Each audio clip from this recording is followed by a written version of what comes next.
Seigneur, que ta grâce, seule ta grâce. Nous voulons instaurer un état de droit. Et dans un état de droit, il y a une justice indépendante. Ce n'est pas à l'individu Félix Tshisekedi de commencer à faire justice.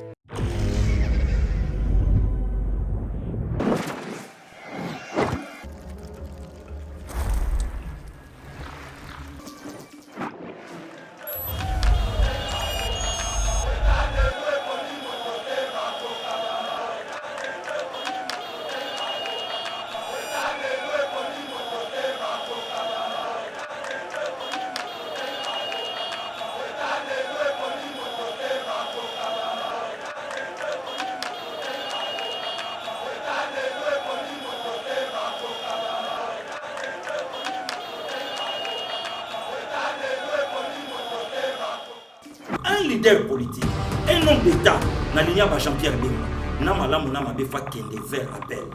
Asolola Namu Konzamoka. Yepe Ayebisa ye carnet d'adresse naye. Kwazana Boko Sanade. Tango, entrée à Jean-Pierre Bemba Salami, et l'exhibition déjà récite. Il y a consultation. Mais politique arrive, il faut la puisque dans la minute où maintenant vous avez mal nécessaire, il y a FCC. Quoi, Joseph Kabila? Oui, Martin Fayou. Oui, il y a quoi ça? Mais il y a le FCC, il y a le pouvoir, il y a le président Félix. Yosoka Martin Fina. Yosoka Martin Fina FCC. Martin Taka Félix. Dario, il y a l'aide Dario n'a qu'à côté na église, n'a qu'à retour na bango to solo. Ayo ko ebisa ngo ba ebisi na auto ko solo timelo ali ko solo te. Na si bozo occupé pas na biso illégalement. Bon ka moyen to zo solution. Na ke pa na bango ba boy. Na ke pa Neema pe il pas ebisa pesa na ba raison na ye timelo to zo sous Dans dossier on peut trouver solution et ça na matete. Ouais. Donc TGI à matete. Donc, si ma pesa y charge, TGI à matete pour exécuter quand la chapelle est vainqueur. Si le lot a fait le dossier parce que ça soit bon amigué. Voilà. Voilà. Seigneur, que ta grâce, seule ta grâce. Nous voulons instaurer un état de droit. Et dans un état de droit, il y a une justice indépendante. Ce n'est pas à l'individu Félix Tshisekedi de commencer à faire justice.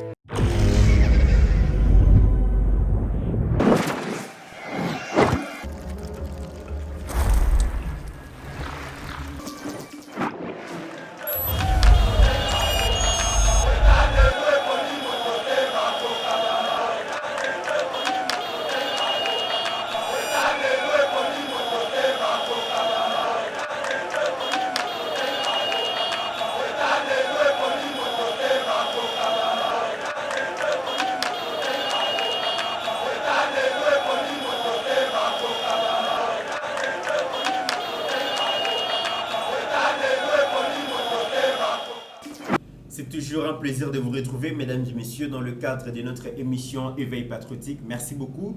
Dans 89 000 abonnés, vous allez collaborer dans la République démocratique du Congo, mais aussi à travers le monde. Dans RDC, en tout cas, le Grand Qatar a besoin de battre record parce que vous avez belé, vous avez qui vraiment que vous avez chaque jour est au possible. Merci, Pasteur Guili Mitterrand Naya, de retrouver Bino parce que actualité oblige. Merci à mon confrère Trésor Kandolo, merci à l'ingénieur Eric Moubiala, na Sanité Meshak Ochudi et puis Rabi, staff Mumba Ezawana. Le lona Pasteur Guili, tu peux être solo il y a consultation au Mokonzambo Kabanda qui déjà depuis lundi et lobby Ayoka Kibongo corporation il y a ba avocat, il y a ba médecin, il y a ba enseignant et le lot a bandi bongo na ba chef de parti politique et le premier chef de parti politique au Mokonzambo a consulté le lot ils allaient bongo Jean-Pierre Bemba président national il y a mouvement libération du Congo et je rappelle que c'est la première fois que Mokonzambo a Jean-Pierre Bemba en tant que président de la République tu que Jean-Pierre Bemba azali bongo moko ya ba au cadre ya la Mouka et c'est un signal fort et comme on a que déjà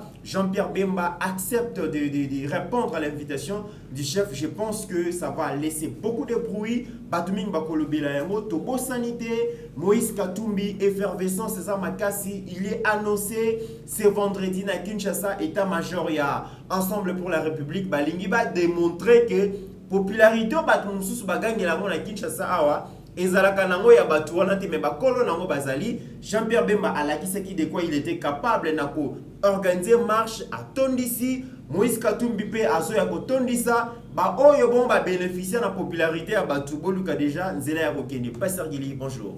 Bonjour Ndeko Miteranaya, bonjour na 89 000 abonnés. C'est pas facile, nous avons battu la banque Sekezali. Donc, nous avons vraiment un plaisir à vous plateau. Voilà, mesdames et messieurs, na plateau Oyo Tozape Bongo, on a monsieur Jess et Katanga.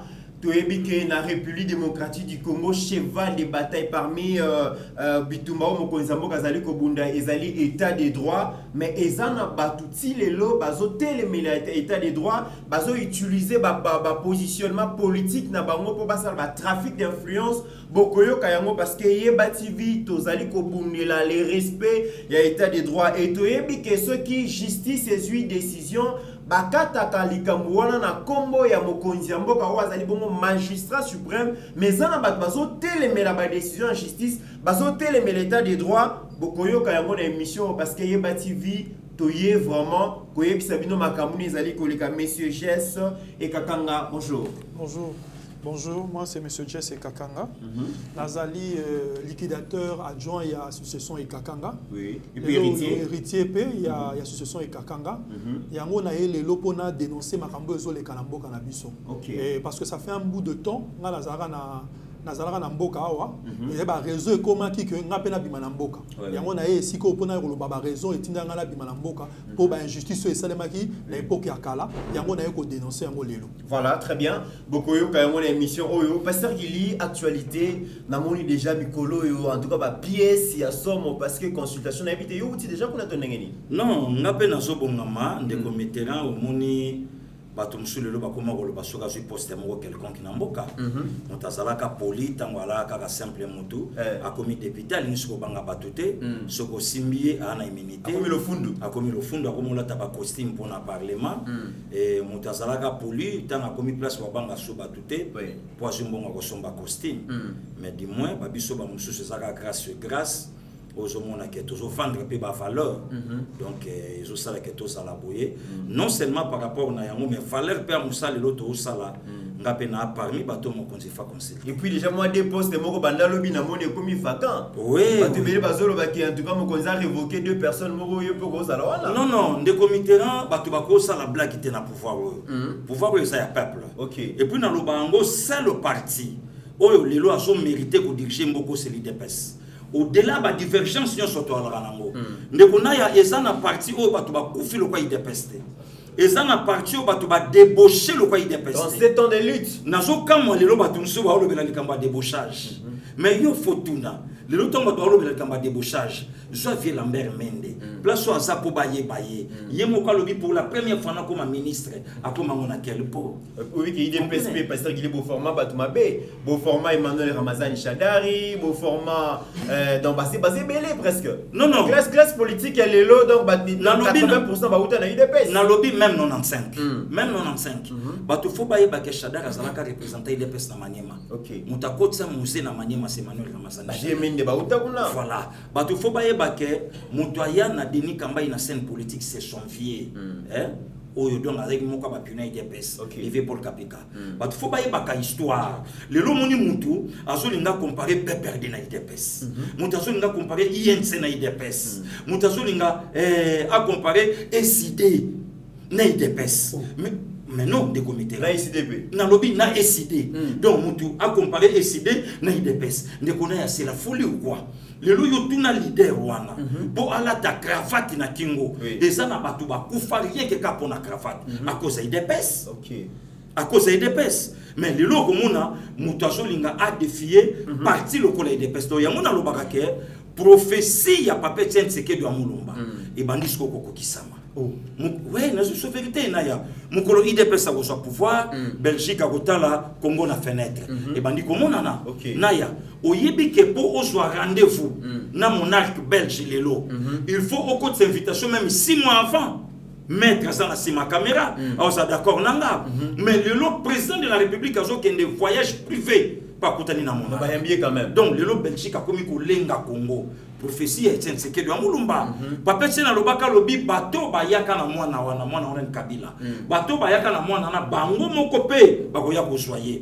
To bando kende jana nzela. Papa tena lobaka lobi laissez les Kabylie tranquille. Bango moko bako démissionner en bloc yango pe to bandio mona. Engelo bake Congo ya IDPS yango bandi ko koma. Papa tena lobaka IDPS a ko so pouvoir ata mundu ki moko ko beta likolote. Bato basutuka. Papa tena lobaka lobi na massa c'était kaka na biki. Les lozomon na ba réalité zo salama. Donc batu lelo faut pas en respect. Batu lelo faut bato sa IDPS. C'est le parti au monde. 24 heures sur 24 heures okokuta ba combattant na bango baza permanent okuta en Canada IDPS. Même pas un rond. Même pas un rond. Voilà. Donc, ça fidèle na parti na bango okuta bango. Il y a un de comitéran pour na clore na mutuna na yo na lobake loko. OK. Bandeko nyoso ba na ngaba sesinga. Merci na IDPS bimaka na Congo. Merci na IDPS. Kelelo Kabila a eu courage ya ko rouler ba parti politique nyoso la na coalition. Mais lelo Kabila coalition na IDPS autorité morale. Merci aussi Nzamba salanga ngolu na Congo nanga apesange kolo moko ya baluba bazala. Merci. L'UDPS n'est pas des baluba. L'UDPS pour preuve lelo passé qu'il est Équateur, Mongo.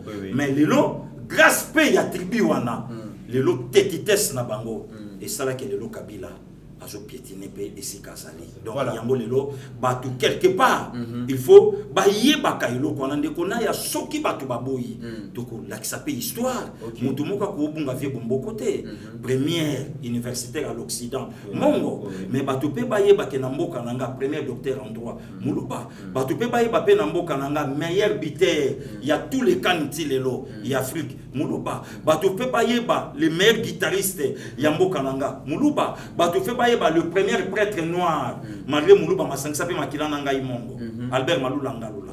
Donc quelque part lelo tangu ba ene ba eko koti za biso lokomoko to songa kape batala histoire pourquoi Nzambe azwaka ba potentialité a sopaka pe na tribu il savait yango moni belge alobaka lobi c'est difficile Moulouba zo pouvoir na Congo pour belge yeba que ce Moulouba zo pouvoir na Congo ko za facilité ba corrompre. Voilà pasteur Guili, merci beaucoup.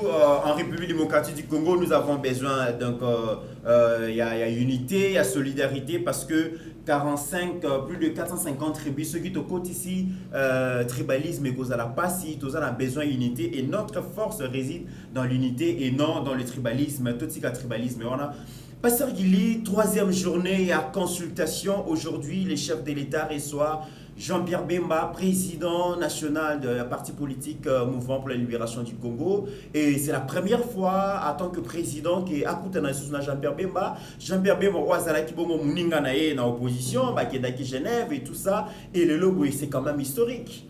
Non, les comités, c'est ça le Congo.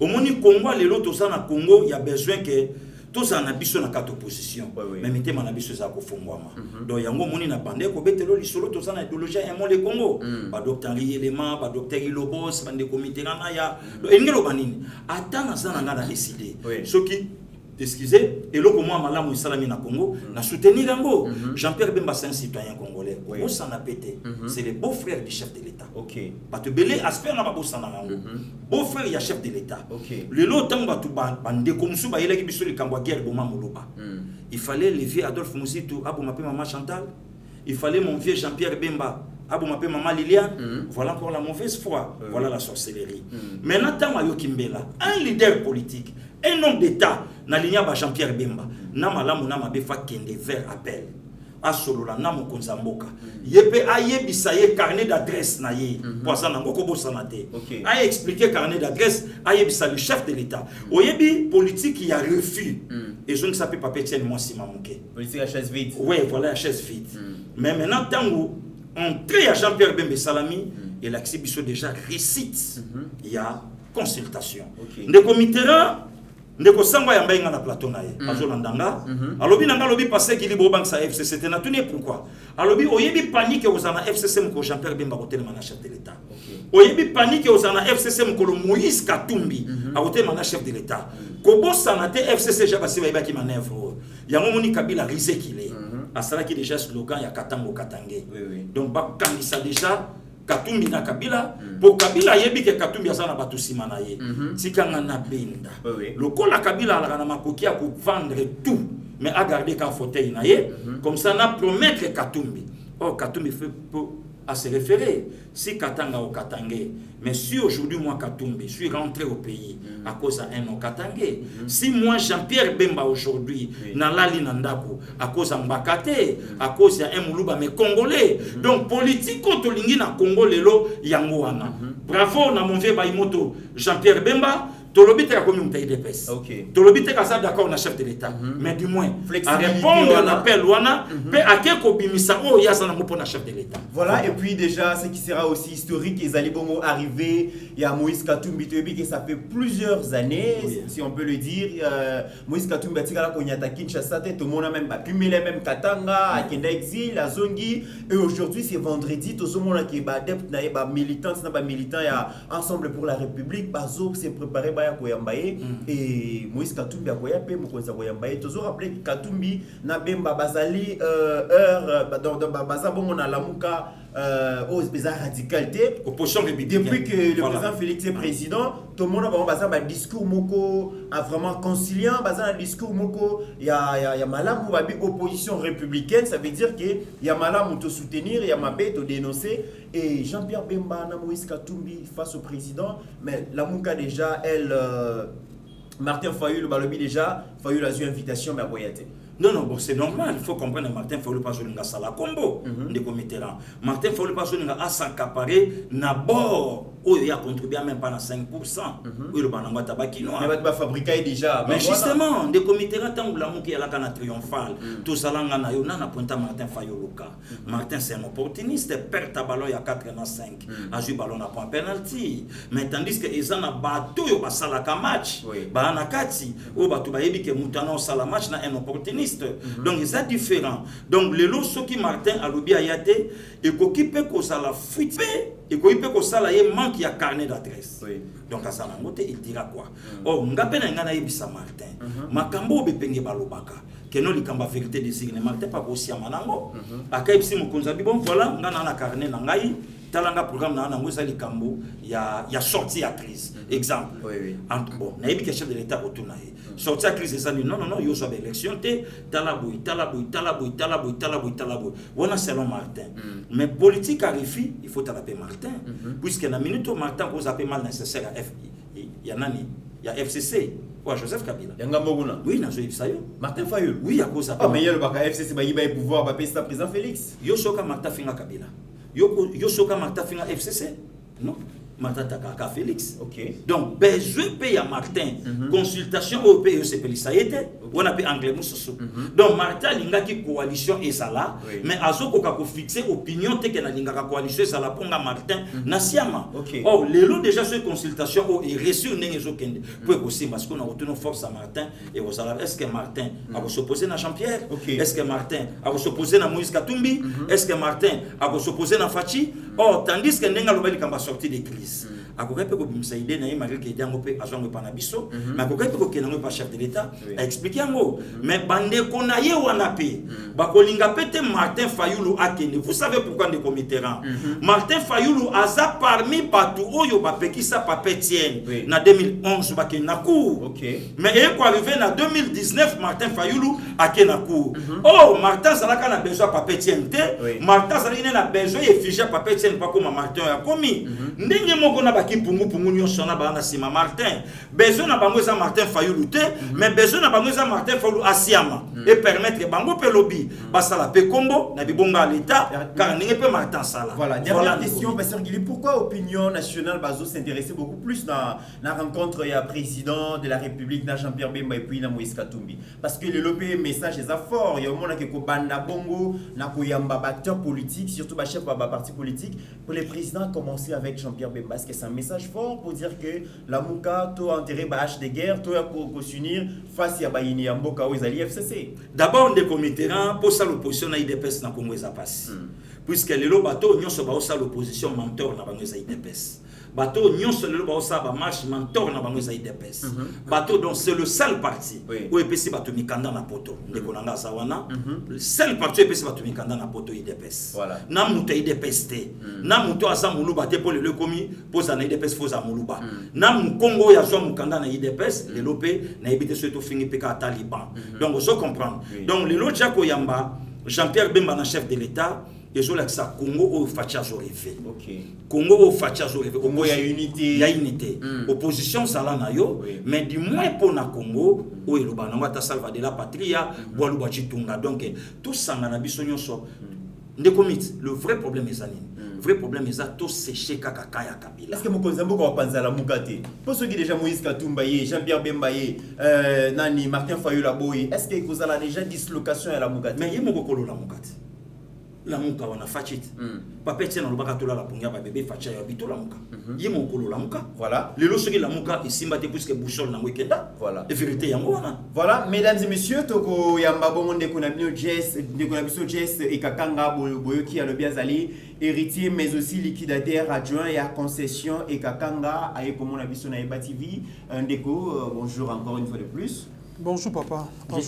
J'espère que c'est la première fois où il y a Eba TV impression les alliés en ligne. T'es impressionné les amis parce que nous avons déjà on a poto mingi quand on va dans la cour dans la maison il y a poto tous en suivi dans la émission mingi na sepela kana ndenge bino bosala émission ba tu bazora pe ton ya koyoka bino ba bazora ton ya obuna ki bakambo bosala ka et apportera plus na pona mboka et na zane sengo mingi ya koya na plateau. Alors ndeko Kabila biso lisolo ozana 89 000 abonnés bazali kolanda na République démocratique du Congo mais aussi à travers le monde bakonzipe ya mboka bazali kolanda yo ozali mwana mboka ya de penser la biso masolo kaba masolo qu'est-ce qui se passe le konini et memio awa na Eba TV bandiko bazali na besoin ba eba et là même nga eza pende loko mo eza ya passe mingi na motema et ça fait un bout de temps ça fait plus de 20 ans et loko nazo lela lelo et c'est loko mo umeli na motema na nga umeli na famille na biso et loko mo to bundisi yango depuis kala eza église moko boye ba bengi chapelle de vainqueur. Oh, ils ont la complicité na pas mutumoko atekela ki bango mais c'est njoko yo baba. Ça fait plus de 20 ans nazo venga likambo. Lelo na ye lelo pona la kisana le na pe sa détail nyonso ya likambo zo comme la biso autre biso na chapelle de vainqueur. Pourquoi? L'état na biso oya biso to saisissaka il y a longtemps. Papa na biso avant kufa a saisissaka l'état. Ayaka ko senga libosa l'état asenga eba pezo ngisela ba droit na ye. Le pango ezara côté la 5e rue industrielle. Na limité. O sika yo chapelle de vainqueur zo demeurer na katikuna.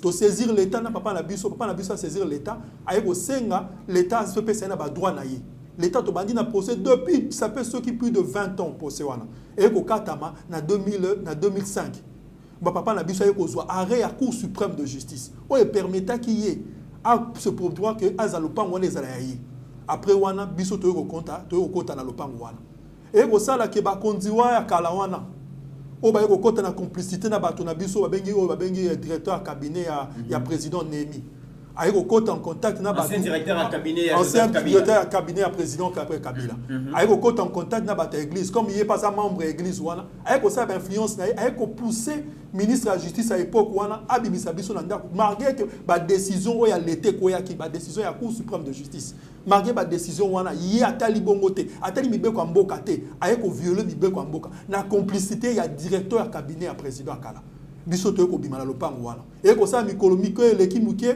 papa eko yoka suma la mute papa eko tika biso tant de décision zala ki biso peut ko tika to miko meka kolanda ta bandi kolanda ministre de la justice aye likambo eza mabe mingi o tozongisa bango na ba droit na bango ministre de la justice eko koma lisusu ministre wana ezaki na ntango wana oya liboso ezaki kisimba ngoi oya kolongola mesure eza minisai OK misai eko loba o likambo eko ko salima boete likambo ifo na zongisa bango na ba droit misai eko koma liboso ngisa bango na ba droit na bango tant misaya komi bon procureur général à l'époque ayeko koma lisusu ebi bozongisa bango na ba droit na bango il y a un arrêt de la cour suprême de justice beaucoup marché Nicolas arrêt à cour suprême de justice et c'est le mo ko ça matala ekolo moko te à l'époque on a ministre de la justice ezalaki nani ezalaki Kisimba Ngoi. Ok. Au Azalaki ministre de la Justice, il y a une décision où qui est par ordre à l'époque où fonctionné. À l'époque, il y a un ordre pour y à exécuter Abimisabiso Nandako. Il y a à l'époque, on a un ministre de la Justice à Kalao et Babengi. Ok. Moi, je suis Jess et Kakanga. Donc, Yebisabiso Nandako qui n'est vraiment malembe na détail. Conflit parcellaire au réseau opposé Binona Église Chapelle des Victoires. Est-ce que bon moment dossier Chapelle des Vainqueurs. Parce que qu'est-ce que j'allais dire? Chapelle des Vainqueurs. Merci Pasteur Guili. Yebisa biso. Est-ce que donc dossier on a bokina na moti na justice beaucoup na niveau nini? Dans la justice, on a un niveau de Souka. On a un arrêt à Cour suprême RPP 216. C'est-à-dire que tu traversé par l'instance Nyonso. O Yamboka, o Babengi à justice. Tu as un Nyonso. Tu as un arrêt à Cour suprême de justice. Dans le niveau de justice, tu as un Likamboté. Dans la justice, tu as un et comme il y a un dossier politique, et comme il y a une influence politique, et comme il y a là où nous avons régné en maître à l'époque, c'est-à-dire que Nemi, il y a un moutabandou qui a régné en maître. C'est qu'il y a un mouta permettant biso Tobima, Abimisa biso nanda kuna complicité il y a ministre et la justice au Babengi qui s'y mamboy. Il y a un biso en plan biso de roba que biso na justice tout ça sur les camboté. Justice ça sur les camboté parce que justice ça kata les camonae, justice ça pèse déjà biso raison na camonioso. Na ça tu na ba arrêt coup il y a arrêt à Cour suprême les alliés.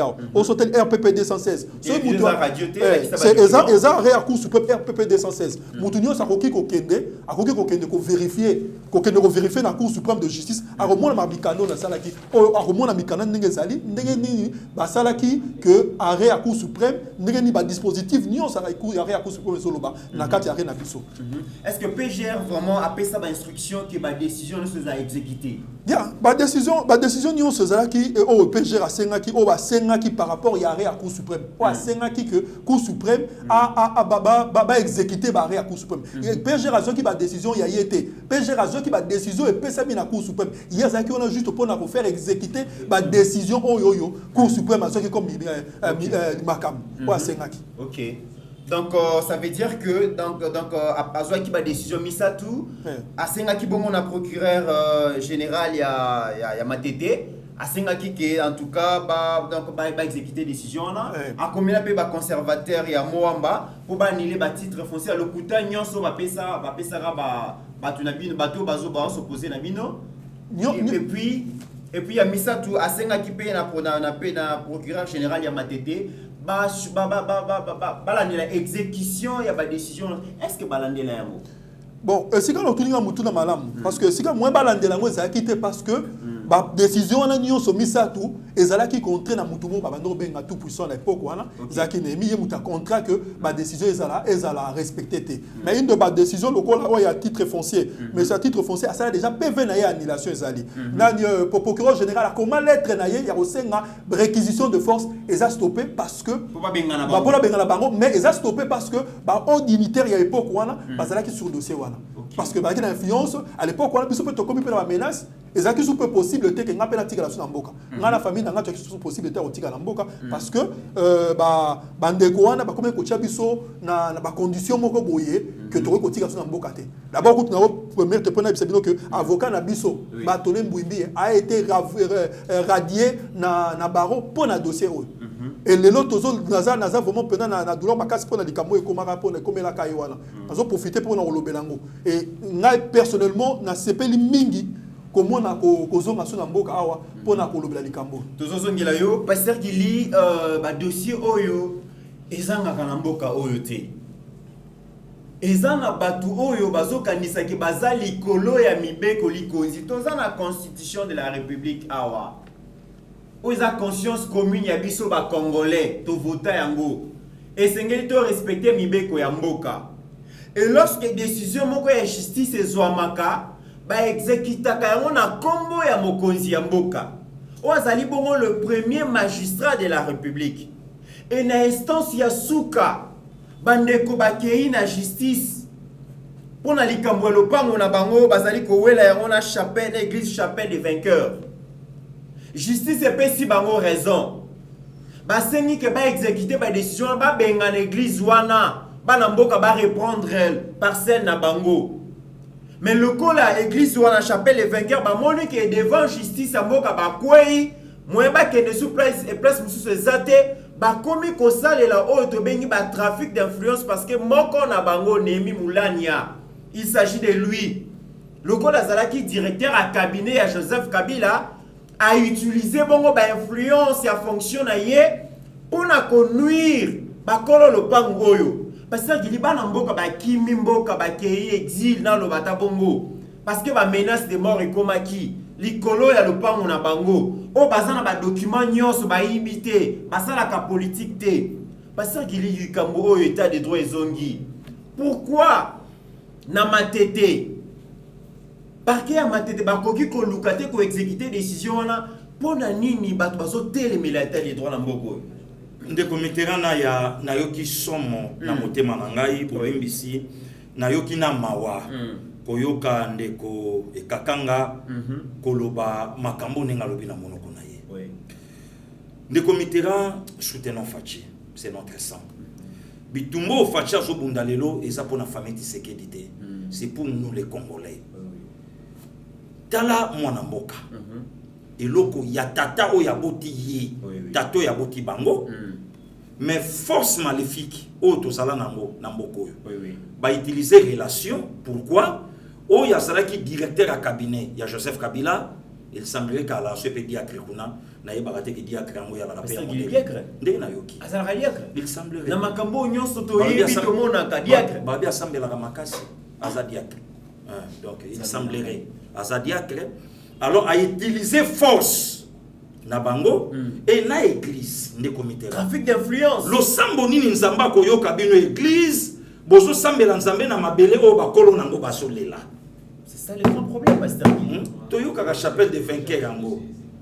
Et toyoka ka chapelle de vainqueur yango ya la soki pe ya ba payate. Na yebi kutute na yeba raté. Il semblerait que ça ba paya. Ya ba paya. Mais ceux qui ba paya c'est qu'ils grave. Ya ba nigérien. Comment justice mboka ezo protéger bien ya ba na mboka yo mutu moko ye parce que vous allez membre na bango o utiliser pouvoir na ko nuire ba na mboka. On dirait ndeko na ya mbomo moko pe bimaka wana pe yebele.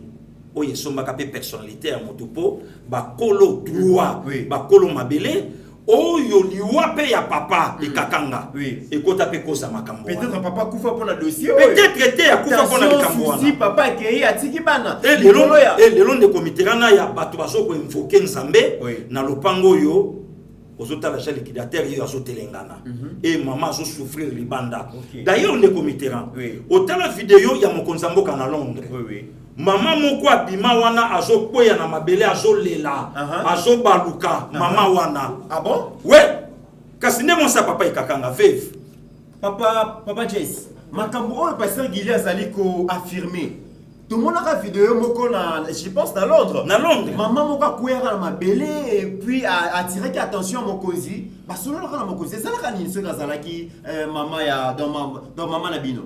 ezalaki mpona kosenga oyo biso tozosenga biso mikolo de ça fait 20 ans azolela bandaki kolela kosenga boss parce que biso tolandaki ye moko te ngala tolandaki biso mibale tolandaki ye ngala tolandaki bandaki bosso kolanda na Belgique esika tosengi ye audience ayebisi biso kutu na poser problème ayebisi biso que état de droit ezongi en marche ozonga o kuna na mboka komona que misala ezongi makambo nyonso l'été ezongi kozoko fonctionner na promettre bino so bozongi bokozwa solution na likambo na bino et puis misala mokonzi ki boza ba exilé parce que ba ko menacer to expliquer ki ye makambo wana nyonso to yebisi ye makambo wana nyonso to yebisi ye paso tozo mona kuna na poto to yebisi ye ba difficulté o to kute nango akokima na mboka et to yebisi biso bozonga soki ba droit na bino ezali bongo bokozwa ngai naza juste tango kokomo komona ba juge kuna ba juge ba koyebisa bino raison na biso tango biso tozongi pe ko saisir deux président yebisa ki ngai o président za juste ngai président yebisa ki ngai na ko saisir ba juge ba lobby ke naza na raison yebe akotia maboko pona za raison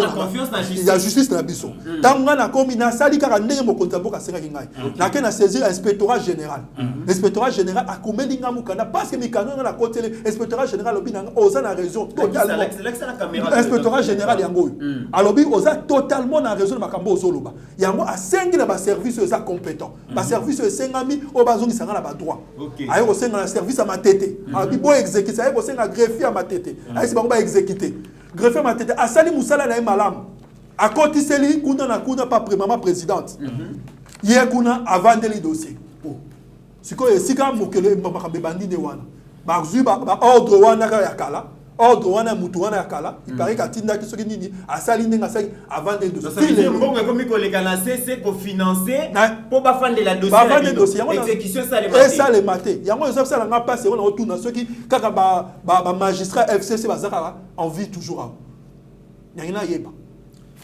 En tout cas, bandeko bozali kolanda biso mokonzi ya mboka utaki kosala redynamisation ya appareil judiciaire. Mais ezana bato ebele pe bazana parquet ya matete wana. Ezana bato ebele bazana bazo travailler à l'encontre à vision mokonzi ya mboka. Pasteur Gili, la justice élève une nation. Tant mona mboka zali kolela, likolo ya mabele na bango. Lupango na bango ba yibité bango pe basala ka politique té po ba yibambo ya l'état basomba papa nyoko ami a travaillé pendant plusieurs années a sombi le pango na ya tiré libana mais tala makambo esali ke papa akufa likolo ya dossier oyo pasteur Gili to sala ndenge ni po état des droits vraiment makambo esila nde committerana ya eloko kosalisa te likambo eza tozo soutenir justice na biso o lelo biso to pese bango confiance famille sa kombi ja bazui mabele na bango lelo tali shadaka loko teki lopango na gombe batungisi lopango e pa mutako isaki yango Gabriel Moki a pris ouais papa Gabi P vie Gabi a récupéré lopango na ye kasanja koi bande ko kakanga pe makambo na bango esesilaki siko soko landi ndeko Jess nenga zolo bawo problème ezanini ezana muto ya zo peser na église muto na zo peser na église ye mutapesi ba kolo droit mu Congo sikoyo ndeko Mitterrand mobeko onde kwa sanango tala valeur à un président de la République alobi ngana justice te atindi bango na ba instance compétente abi bokende bande ko pe bake bazuzi basali makambo kolandisa ma vision ya mokonza mboka maintenant de comme les années ba pesi ce qu'on a ba instance et sala ka musala po bakende ba déguerpir l'église wane sali kamba ko bengana nzambe te po ya ko comme nzambe éviter nzamba vivaka na fraude te na kimuibi te naya naza pe mutu kuna boina kata église na yebi ke babilo ko ane salamaka o wane zelo kwa nzambe babundisaka ete wana nzambe te wane za zongisa droit ya batu na esika na bango po nzambe pe ayamba bisambo na bango siko problème ezani na kata mutu na lobi ezana batu bazana kata appareil judiciaire o tilelo semence na bango ya mabe virus wana elongwati ndenge moko pe na présidence de la République au moni quand même ba conseil bêtise basali non seulement bango et ça même na ba photographe o Kabila tikaka tilo ba na présidence danger permanent et ça wali ba révélation maintenant sur vérité photographe na Kabila tikaka batu ba ko chaye kate bazo sala nini kuna na lobi teke photographe akoko tsamabe mais batu ba ko tikala ka jamais ko cha photographe parce que pour baby qui a musala ne vidéo na bibi ndenge pas mais c'est ça aussi le problème caméraman on a batu ba ko chaye kate ba mona kaka salaka mais ceux qui a qui caméraman moko professionnel akobe pe ko ma image wana bon ceux qui a qui yango nani asali ke image na pebima et puis l'objectif nini infiltrer ndenge moko pe la justice donc les lots bazuzi ebele ba koma kana par rapport à menacement na il faut to le beloko yo te mettre bomba donc compétence c'est ça te yango moni ba kolinga jamais état de droit ezala ndo moni pouvoir à 18 ans ya Kabila ndo moni majorité o lelo Kabila zo luka kanga ndo moni lelo système de travail o Kabila sala kapenenga zo bank s'appelle lelo ba député donc Kabila ina politique a ko bangisa yango moni ba menacer pauvre veuve ba menacer bandeko yo ba kimi mboka bapaya pona nini église atikala na eloko oyo azoli yango na kimia te naya na ngai na yebisa église wana pasteur Gili avant continuer to poser question ya suka avant to komi déjà ko chiter méchant kalobi to komi déjà ko lexangonga tango makambo yo so salami la et le question alingina tous les que est-ce que église ba kota déjà na contact na famille pour la ko lukata ko négocier. Est-ce que l'église déjà ba ya pe verbino? Église ya ka verbiso te ngala ke na vers église. Na ba voix ebele. Na ke na mona Nemi. Na ke na ko mona nani pasteur o nani qui Sikatenda. Pasteur Sikatenda na ke na ko mona pasteur Sikatenda. Na ke na tala pasteur musu ya bango ya Nigeria o nani wazaka na Kasavubu nani. En tout cas je les connais pas. Nani Dario na keno kotala ya l'aide na Dario na ke ko kota tina église na keno ko tuna bango to solo la ba ko yebisa ngo ba yebisi nga to ko solola tilelo ba lingo solate na si bozo occupé pas na biso illégalement boluka moyen to zo solution na ke pa na bango ba boyi na ke pa neema pe ye pa yebisa pesa nga ba raison na ye tilelo to zo sous suite. En tout cas, bon, Pasteur Gili, naebi que Bakonzi Bayo Kakayo, yo zali pe défenseur, ya Bamakambu Oyo Suzali Koleka, tout le monde que papa Urbain Congolopé, Azaki na même dossier, to télémeleke o makasi, tu ebi ka retrouver solution. Avant tozong qui Maloba s'adresser na Bakonzi Yamboka, Pasteur Gili, dossier Oyo, Tokenango wapi. Non, de commitera Tokenango na Congo, il faut Congolais à vivre en paix na mboka na ye. Toko ipe kobo ya te mopaya sombanda kwa. Ande kona biso pe ba sope bisike pa paya. Mais sombango na ba droit moko o esengeli na bango. Comment voulez-vous église et ya eboto la famille o papa na salambongo na ye ya politique te, asombeli bana na ye sika pe église ya eboto la bango. Na profit ya mwana mboka oyo azalaka directeur ya cabinet na régime passé avant di place wana pona nini les tout puissants mais ndeko mitera na oyebi so régime changeaka lelo bato balinga te état de droit et bandi kokota na ngaki na yebisa bandeko wana lingomba baboya soni que batala l'état ya a déguerpir sika bato babeli la kanzambe o wana eza na likambo moto te wana eza likambo ya justice ya nzambe nde muteko sala ke famille bazongela eloko ya bamwe pana bango ndeko miterana ya toyebi likambo somo ileka awa ya famille Sakombi o na yebi malamu nazo pesa bambote nanga na bijou Sakombi na trésor na excellence mol même na ya Claude eza famille na bandaki do na sana bango na kati papa kenda likola lopango. Mais lelo famille pe basongeli esika na bango. C'est ça politique à 18 ans Joseph Kabila. Donc Joseph Kabila soki régime na ye bateka même banda kwa l'état. Oyo maréchal Mobutu atikaka. Bateka yango. Ozo landa lelo IGF a récupéré au moins 14 immeubles dans la République. Oyo kendaka déjà FPI même à crédit FPI ba komi koboto la ba. Donc c'est ça régime ya Joseph Kabila. Donc et loko ka régime à Kabila Oyo a simbi bisote oyo nzamba batela ye papa mbola ye ateki biso ba congolais te Pasteur Gili na je so vérité ba bateka biso ba congolais na bina yo bateka biso ce qui to ko makati 2023 na Kabila naya ndi ero yo donc ata zimbabwéen ngata marocain mais na so bateka biso mais Kabila teki to c'est pas possible na lobby naya na lobby nana yebite égalité kaka même na kirda mais le longtemps cardinal Mosengo azolo balobi na ke koyebisa mokonza mboka pona économie mais économie ya mboka ya ngwana sima pa Kabila ba pour lego ya Congo ya ngwana lelo ya Kabila ba société tu ya ngwana Kabila Kabila koti tina bandaku ya batu na ye ba koti tina bandaku oyambaki papa Kongolo awe pana yo ba ya ko soyer na 4h du matin papa il y a plus de 60 ans 6 jours après nde ba yebi kazalaki kuna 6 jours après nde ba yebi ke alaki na aner et pas le tout puissant Kalev. Mais Kalev a marché à Awa, militaire PPRD. Azo senga démocratie. Ça c'est la sorcellerie. Aboy dictature. Aboy dictature Kalev, le tout puissant. Basimba mi pe boloko la bana maternelle. Politique à théâtre, Pasteur Gili. Apparemment, on a manque politique à théâtre. Azo senga. Donc le problème est ça, même famille et kakanga. Biso touti. Au moins les premiers années. Oyo nyonso ezola ki sa ke régime changé. Donc, il faut famille au bas récupérer et loko ya bango. Naya, nana ça même na procès ya famille Makanda. Le lo éparpillé pe na poto. Ok. Famille Makanda ba Olandanga, ba Mireille Makanda, ba Chudabis, ba Nisha, bango tout. Naza témoin oculaire. Donc, dossier on peut trouver solution et ça la matete. Ouais. Donc TGI à matete. Donc, si ba pesa ye charge. TGI à matete pour exécuter la chapelle les vainqueurs. Si les lots a fait le dossier parce que ça soit bon amitié. Voilà. Au fond, on a dit comme corruption. Voilà. Ndelo comme konzambo ka télé. Église on a comme kotambu sambo on a cessé pour la freiner exécution. Télé mais la même la décision de justice. Mais c'est grave. Décision au sommet, instance à l'icolo. Instance sous la justice. Voilà. Ensuite décision balobi que moi Namboka a raison. TGI a matete exécuter kaka décision. Bino loko la bozo subir trafic influence ya moko ya Joseph Kabila bo fan de la dossier Tokoti Kabinoté. Mesdames et messieurs, justice otoloba qui est la justice ya batu ya mbongo te. Bande kona biso ba na mbongo ya ko corrompre par-ci par-là te. Baza pe na souci ko corrompre te parce que eza biloko na bango. Bino batu boza na mbongo. Monsieur Némi Moulania. mboka oyo eza mboka ya biso nyonso ba congolais. Soki bozana ba mbongo na bino, bwana ba pouvoir na bino konyokola batu tolingi yango te. Décision oyo euti na sommet, instance ya suka ya justice. La justice élève une nation. Biso nyonso toza égaux devant la loi.